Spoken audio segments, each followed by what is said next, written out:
Ang alamat ng ngiti. Ang simula ng kwento.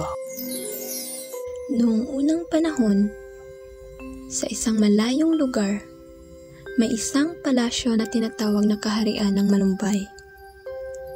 Halos lahat ng tao ay laging malungkot. Sa bawat sulok ng kaharian, makikita ang mga mamamayan na may mabibigat na muka na parang pasa nila ang buong mundo. Walang tawanan, walang saya, at walang ningning sa kanilang mga mata. Ang kanilang hari, si Haring Malumbay, ay matagal nang naghahanap ng paraan upang mabago ang kalagayan ng kanyang kaharian. Bagamat napakayaman ng kanilang lupain, punong-puno ng pagkain at ginto, wala itong silbi dahil lahat ng tao ay walang sigla.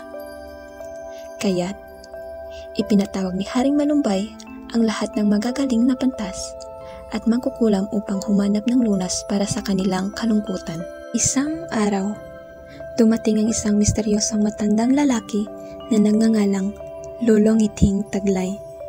Siya ay kakaiba dahil hindi siya tulad ng ibang mga bisita. Siya ay nakangiti at tila papuno ng kasiyahan. Lahat ng nakakakita sa kanya ay napapaisip kung bakit kaya siya masaya sa isang lugar na tulad ng kaharian ng Malumbay. Humarap si Lolo Ngiting Taglay sa hari at nagsabing, "Mahal na hari, mayroong isang mahiwagang kayamanan na matagal nang nawala sa inyong kaharian. Ito ay ang ngiti. Isang simpleng kilos na may kapangyarihang magbigay ng ligaya. Ngunit sa inyong kaharian, tila ito'y nakalimutan na." Ngiti?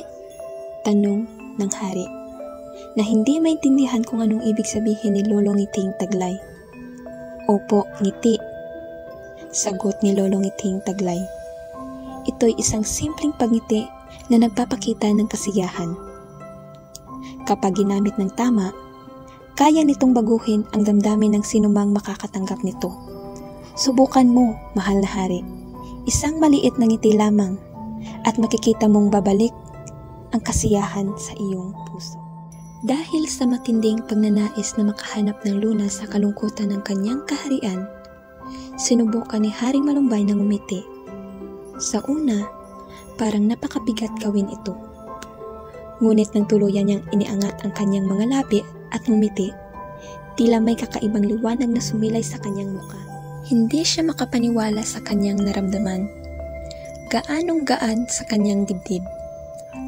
Napansin ng mga tagapayo at mga tao sa palasyo ang biglang pagbabago sa kanilang hari. Natuwa silang makita si Haring Malumbay na nakangiti. Hindi nagtagal, ang mga nasa paligid ay sinubukan ding ngumiti. Isang maliit na ngiti lang sa umpisa, ngunit pagkaraan ng ilang sandali, lahat ay nagiging masaya. Mabilis na kumalat ang balitang natuklasan ng hari, ang mahiwagang kapangyarihan ng ngiti.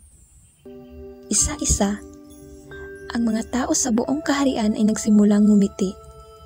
Nalaman nilang ang simpleng pangngiti ay may kakayahang gawing magaan ang araw, palambutin ang puso, at magbigay ng isa sa pinakamalungkot na kalagayan. Mula noon, ang kaharian ng Malumbay ay nakilala bilang kaharian ng ngiti. Naging masayahin at puno ng saya ang mga mamamayan. Ang ngiti ay naging simbolo ng kanilang bayan. At bawat bisitang dumarating ay nadadala sa ligaya na sumisikat sa bawat ngiti ng mga tao. At si Lolo Ngiting Taglay, siya'y hindi lang mula noon, ngunit iniwan niya ang mahalagang aral. Ang ngiti ay isang kayamanang di matutumbasan ng anumang ginto o yaman. Ito ang pinakasimpleng paraan upang magbigay ng kasiyahan at pag-asa sa mundo.